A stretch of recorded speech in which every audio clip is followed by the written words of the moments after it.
L'opposition togolaise reçoit du soutien de la société civile africaine alors que le projet de loi du gouvernement sur les réformes constitutionnelles demandées par l'opposition est en cours de révision. 8 organisations de la société civile viennent de signer une déclaration commune pour soutenir la lutte de ce segment de la classe politique togolaise, qui appelle également au départ du président Faure Gnassingbé, au pouvoir depuis 2005. Parmi elles se trouvent des mouvements bien connus tels que Balai Citoyen du Burkina Faso, Y'en a marre du Sénégal, Ça suffit du Tchad et Lucha de la République démocratique du Congo, qui croient que la mobilisation de l'opposition togolaise contre le gouvernement ces dernières semaines fait partie d'un grand mouvement qui traverse tous les peuples d'Afrique. Certains dirigeants de ces organisations appellent donc la communauté internationale, et en particulier la communauté des États de l'Afrique de l'Ouest, à soutenir les aspirations démocratiques du peuple togolais afin d'éviter la répétition des scénarios observés lors d'autres crises sur le continent. La plupart des partis d'opposition du pays demandent des réformes constitutionnelles depuis plus de 10 ans, visant à limiter le nombre de mandats présidentiels à 2 et à introduire un système de vote à 2 tours. Il faisait encore nuit lorsque les premiers camions blindés ont roulé dans les boulevards vides de Lomé. Les réverbères clignotaient, les civils dormaient encore, mais l'histoire s'était déjà réveillée. À 4h12, des soldats en tenue tactique noire, le visage masqué, ont encerclé le palais présidentiel du Togo. Ils se sont déplacés rapidement, sans avertissement, sans annonce. Au moment où les premières gardes ont réalisé ce qui se passait, les portes étaient déjà enfoncées. Ce n'était pas un exercice. C'était la fin.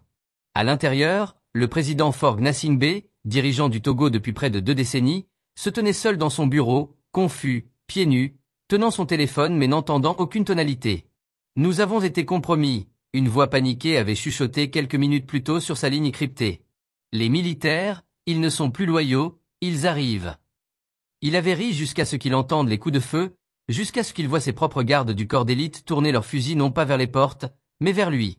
L'arrestation. L'explosion qui a brisé les portes du palais a été entendue à 3 pâtés de maison. Au moment où les caméras sont arrivées, le drame s'était déjà déroulé à l'intérieur. Des soldats, autrefois choisis par Faure lui-même, l'ont traîné à travers les couloirs de marbre, sa cravate desserrée, son visage pâle, sa réputation en morceaux.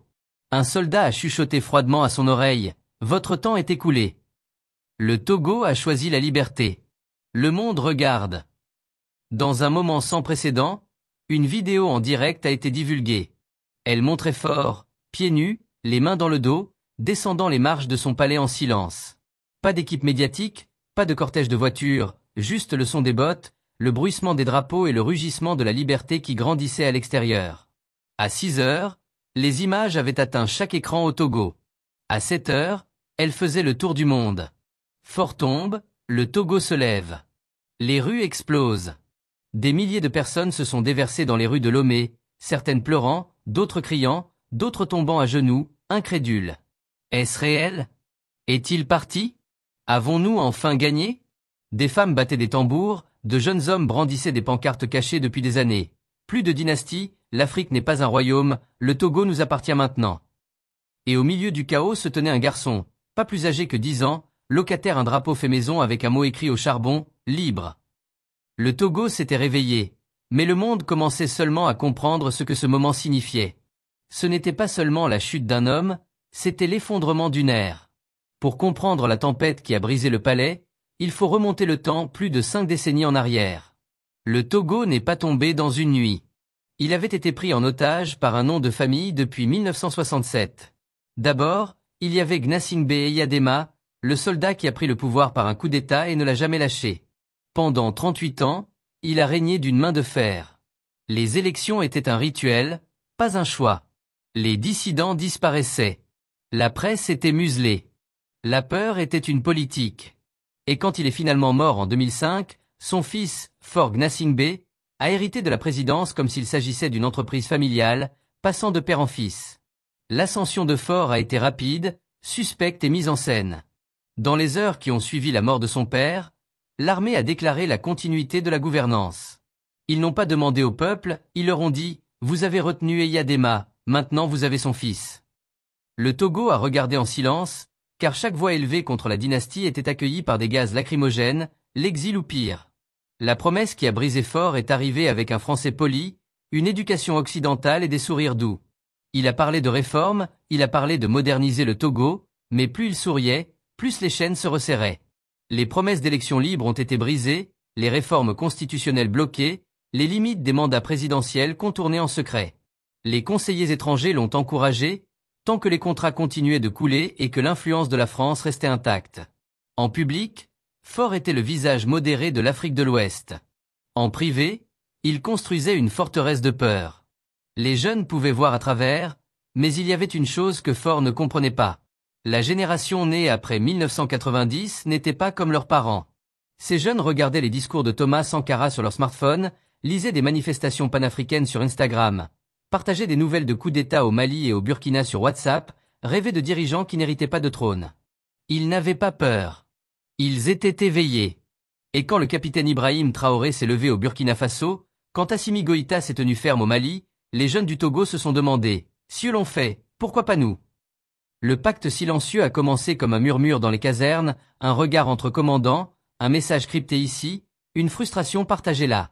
Une alliance silencieuse s'est formée parmi les jeunes officiers togolais. Ceux qui avaient été formés à l'étranger, avaient vu la démocratie fonctionner ailleurs et étaient revenus dégoûtés par ce qu'ils devaient protéger. Ils ne haïssaient pas fort, ils refusaient simplement de servir un mensonge plus longtemps. Le Togo avait été endormi, mais son réveil avait commencé et bientôt l'homme sur le trône affronterait la seule chose qu'il craignait le plus, son propre peuple debout.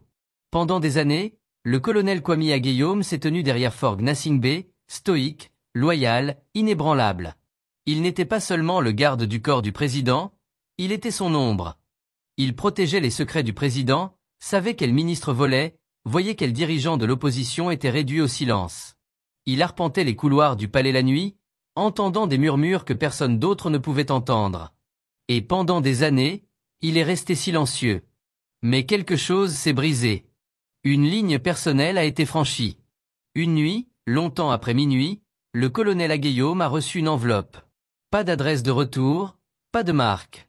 À l'intérieur se retrouvent des photographies. Un village brûlé, des femmes en pleurs, un tout petit saignant, un jeune homme, le cousin du colonel, le visage contre terre, exécuté par des soldats togolais. La mission avait été présentée comme une contre-insurrection, mais en vérité, c'était une punition pour une région qui avait osé manifester. C'est à ce moment-là que le colonel a réalisé qu'il ne protégeait plus un président, mais un régime qui dévorait son propre peuple.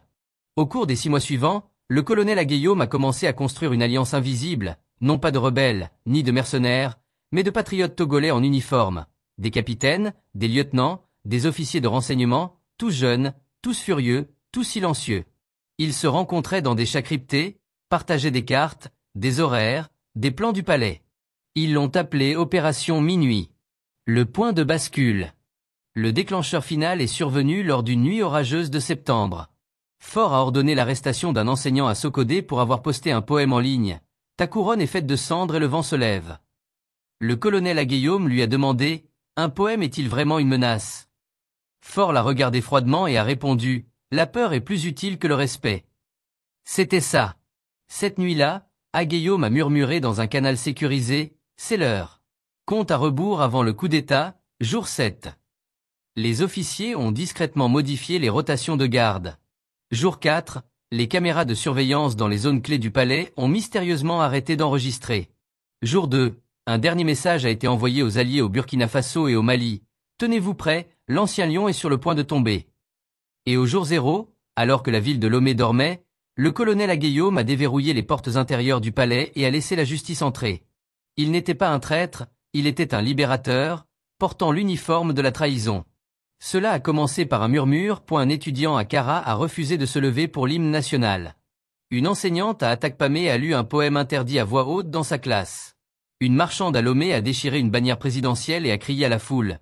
Ils ne nous nourrissent pas, pourquoi devrions-nous les craindre? Ces étaient des petits actes, mais dans un pays régi par le silence, même les murmures peuvent devenir tonnerre. Et cette nuit-là, le tonnerre à retenir. Juste après le coucher du soleil, à travers les villes et les villages, quelque chose d'inattendu s'est produit. Le peuple s'est levé. Pas de leader, pas de parti d'opposition, juste le peuple, en colère, fatigué, courageux. À Lomé, des milliers de personnes ont marché sur le boulevard Robert Poudance, brandissant des pancartes faites maison. Plus de rois, le pouvoir appartient au peuple, le Togo n'est pas à vendre. Des soldats étaient stationnés pour les bloqueurs, mais certains ont posé leurs armes, d'autres se sont retournés et ont rejoint la foule. À 21h, la ville était en feu, non pas à cause du chaos, mais à cause de la renaissance. Des feux de joie ont été allumés devant les bâtiments gouvernementaux, des foules chantant des chansons révolutionnaires non entendues depuis 1963, des drapeaux brandis haut, non pas pour un président, mais pour un peuple reprenant ça. À Sokodé, de jeunes hommes ont encerclé un poste de police et ont exigé la libération des manifestants détenus. Lorsque le commandant a refusé, ils ont formé un mur humain, scandant « Essayez de nous tirer dessus, nous sommes le Togo ». À Kara, la ville natale de Gnassingbé, où la peur avait toujours régné, quelque chose d'impensable s'est produit. La statue de son père, Gnassingbé Eyadema, a été renversée par les mains d'anciens soldats. Et alors qu'elle s'écrasait au sol, la foule est restée silencieuse. Puis quelqu'un a murmuré « C'est fini ». Et la faute a éclaté en sanglots. Personne n'a donné d'ordre, personne n'en avait besoin. Ce n'était plus une protestation, c'était un réveil. Des femmes frappaient sur des cocottes, des motards faisaient des cercles en klaxonnant en célébration, même les vendeurs de rue offraient de la nourriture gratuitement. C'était la joie mêlée à la rage, la douleur transformée en pouvoir. Pour la première fois depuis des décennies, les rues du Togo n'appartenaient pas à la peur, elles appartenaient au peuple. Et alors que le ciel nocturne brûlait de feu et de liberté, un message à retenir à travers la nation. La dynastie est tombée, maintenant nous nous élevons. À l'aube sur le Togo, le monde a enfin pris avis. Les gros titres internationaux se sont diffusés pour rattraper leur retard. L'armée prend le pouvoir au Togo, fin de la dynastie Gnassingbé, une révolution éclate en Afrique de l'Ouest. Mais alors que le peuple dansait dans les rues de Lomé, les nations les plus puissantes du monde sont conservées silencieuses. À Paris, les responsables français se sont affairés derrière des portes fermées. Faure Gnassingbé avait été un ami fiable, celui qui signait des contrats sans se plaindre, gardait la région stable pour les investisseurs et ne remettait jamais en question les anciens liens coloniaux. Maintenant, il était en chaîne et le peuple qu'il avait autrefois gouverné détruisait tout ce pour quoi il se tenait. La présidence française a publié une déclaration courte et froide. Nous surveillons la situation au Togo. Nous encourageons un retour à l'ordre constitutionnel. Pas un mot sur la répression, les élections volées, les voix réduites au silence, juste une demande élégante de retourner au statu quo. À Washington, le département d'État américain est attendu 6 heures avant de parler. Leurs tons étaient prudents, calculés. Nous exhortons toutes les parties à rester calmes et à respecter les institutions démocratiques. Mais pour le peuple du Togo, cela sonnait comme une trahison. Quelles institutions démocratiques? Faure avait changé la constitution 2 fois pour rester au pouvoir. Où étaient ses voix quand son régime emprisonnait des journalistes et interdisait les manifestations? L'Union africaine a tenu une session d'urgence. Certains membres ont exigé des sanctions immédiates, mais quelque chose avait changé dans la salle. Les représentants du Burkina Faso, du Mali et du Niger se sont levés et sont sortis. Ils n'étaient pas intéressés à restaurer un gouvernement fantoche. Ils regardaient une nouvelle Afrique naître et refusaient de l'interrompre. Le capitaine Ibrahim Traoré du Burkina Faso a fait une rare déclaration télévisée. Ce que le peuple togolais fait n'est pas illégal, c'est moral. Ce qu'il démantèle n'est pas l'ordre, c'est l'oppression. Nous ne soutenons pas les coups d'État, nous soutenons la liberté. La salle est tombée silencieuse, car ce n'était pas seulement un message à l'UA, c'était un défi à l'ordre mondial entier. Pendant ce temps, au Togo, les rues restaient remplies non pas de chars, mais de musique, non pas de gaz lacrymogène, mais de danse. Le monde s'attendait à de la violence, mais ce qu'ils ont vu, c'était un peuple qui savait exactement ce qu'il faisait et une nouvelle génération qui refusait de se laisser dire qu'il ne pouvait pas.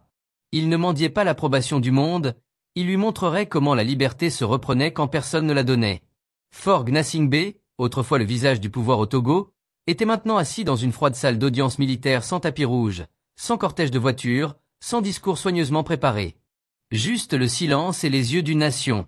La salle était bondée, officiers militaires, survivants de la répression passée, journalistes, mères de fils disparus. Dehors, des milliers de personnes se tenaient au soleil, écoutant les haut-parleurs, attendant d'entendre la voix de l'homme qui les avait gouvernés pendant 19 ans et ce qu'il semble maintenant que le pouvoir n'était plus le sien.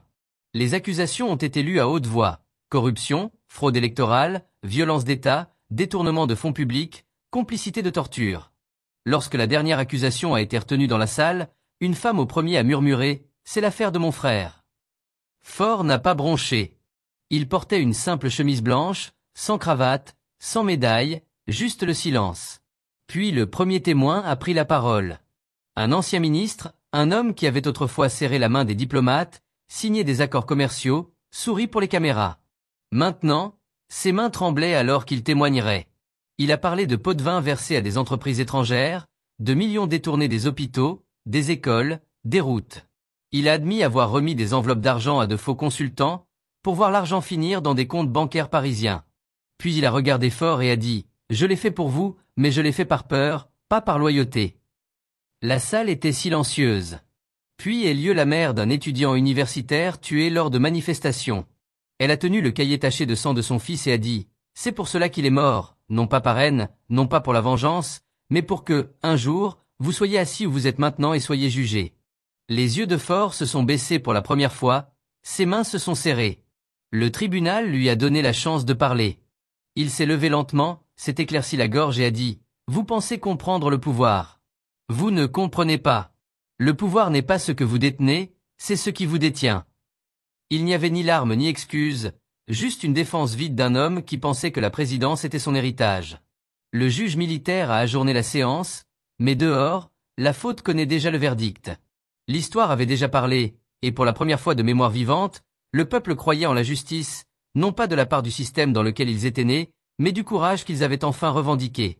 Ce n'était pas seulement un procès, c'était un règlement de compte, et ce n'était pas encore terminé. La chute de Faure Gnassingbé n'a pas été bien accueillie à Paris. Pendant des décennies, le Togo avait été un État client silencieux, fiable, obéissant et rentable sous la surveillance de Faure. Les multinationales françaises avaient sécurisé des droits miniers, une coopération militaire et une influence stratégique en Afrique de l'Ouest. Ainsi, lorsque la nouvelle de son arrestation atteint le palais de l'Élysée, les alarmes se déclenchent, non pas pour la démocratie, mais pour les intérêts.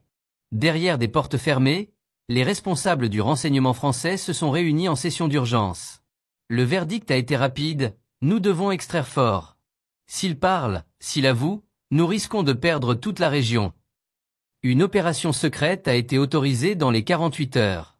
Sous le nom de Code Opération Eclipse, une équipe des forces spéciales françaises a été déployée, entraînée, armée et aéroportée. Leur objectif, infiltrer le Togo sous couverture humanitaire, atteindre le centre de détention et extraire Faure vers un lieu sûr au Bénin. Ils ont sous-estimé le nouveau Togo. Le colonel Kwame Agueyom, maintenant à la tête du Conseil militaire de transition, a reçu un message d'un informateur à l'intérieur de l'ambassade de France. Des images satellites avaient détecté la trajectoire de vol non autorisée. Des communications cryptées ont confirmé les coordonnées. Le message était simple, ils arrivent. Agueyom n'a pas perdu de temps. Il a activé le protocole 0, une mesure défensive conçue en secret avec le soutien de l'unité de renseignement du Burkina Faso. Des barrages routiers ont été déployés, des systèmes de défense aérienne activés et une unité commando d'élite togolaise a été stationnée au centre de détention. À 3h17, un hélicoptère étranger a violé l'espace aérien togolais sous un radar bas. À 3h24, il a été intercepté et forcé d'atterrir. À bord, 6 opérateurs, des armes et de faux passeports médicaux. L'officier responsable a tenté d'invoquer le statut diplomatique. On lui a répondu calmement « Nous ne sommes pas en 1960 et ce n'est pas votre colonie ». Les opérateurs ont été détenus et fréquentés. Les images ont été divulguées en quelques heures. La France a tout nié, mais les preuves étaient accablantes et condamnatoires. À travers l'Afrique, l'indignation s'est propagée comme une traînée de poudre. Au Mali, une déclaration publique a été diffusée. C'est pour cela que nous avons quitté la CEDEAO, c'est pour cela que nous rejetons la dépendance, car même dans notre renaissance, ils viennent voler notre droit à la justice. À Ouagadougou, le capitaine Ibrahim Traoré a évoqué l'incident à la télévision nationale. Ils ont essayé de voler la dignité du Togo dans l'obscurité, ils ont échoué, et la prochaine fois, ils ne partiront pas. Il ne s'agissait plus seulement de Faure, il s'agissait de l'avenir de la souveraineté africaine. Le Togo avait exposé non seulement un dictateur, mais un système. Et le message à la France n'était plus chuchoté, il était fort, clair et continental. Nous ne sommes pas à vous pour être gérés, nous ne sommes pas à vous pour être sauvés, nous ne sommes pas à vous du tout point. Le colonel Kwame Agueyom se tenait au pupitre devant l'Assemblée nationale, non pas en tenue militaire complète, mais en simple costume sombre, sans médaille, sans insigne de grade, sans promesse de règne éternel. Il avait l'air épuisé, mais la foulée devant lui voyait quelque chose de différent. Il voyait un homme qui avait tout risqué pour briser une dynastie et refusait de la remplacer par une autre. Le Togo n'appartient à aucun homme, pas à moi, pas au Gnassingbé, pas à l'armée. Il appartient au peuple. Une vague de silence stupéfait a traversé la foule. Certains pleuraient, d'autres applaudissaient lentement, incertains de le croire. Dans un continent où les soldats prennent souvent le pouvoir pour devenir les prochains hommes forts, Guillaume brisait le scénario. Au lieu d'une présidence, il a annoncé la formation d'un conseil de transition pour la Renaissance nationale, un organe diversifié composé de civils, de militaires et de représentants des mouvements de jeunesse et de femmes. Son mandat était clair, organisateur des élections libres et équitables dans les 6 mois, réécrire la Constitution pour interdire la règle dynastique et les présidences à vie, enquêter sur les crimes de l'Ancien Régime par le biais d'une commission indépendante et, pour la première fois dans l'histoire du Togo, diffuser en direct chaque session du Conseil au public. Le pouvoir ne serait plus caché derrière les murs du palais. Des jeunes plantant des arbres, des femmes tenant le drapeau national, des artistes réimaginant un Togo sans ombre. Les universités ont été ouvertes, les exilés politiques ont commencé à revenir. Des poètes, des musiciens et des journalistes qui avaient fui pendant des années ont traversé la frontière pour rentrer chez eux dans un pays changé. Les rues ne chuchotaient plus, elles chantaient. Des observateurs internationaux sont arrivés, mais cette fois non pas comme arbitres d'une élection truquée, mais comme témoins d'un peuple enfin autorisé à parler. L'Union africaine, sous la pression de la coalition du Sahel, a accueilli la transition. Même la CEDEAO, longtemps accusée de soutenir les dirigeants en place, a émis un rare message de soutien. Le Togo a choisi la voie de la dignité. Nous devons maintenant choisir de marcher avec eux. Et dans un petit village en dehors de Sokodé, un vieil homme a regardé dans la caméra d'un journaliste en visite et a dit « Je n'aurais jamais pensé voir le jour où le Togo serait libre. J'aurais seulement souhaité que mon père ait vécu pour le voir. » Le journaliste a demandé « Qu'est-ce qui a tout changé ?» Il a souri et répondu « Quelqu'un a dit non et l'a vraiment pensé. »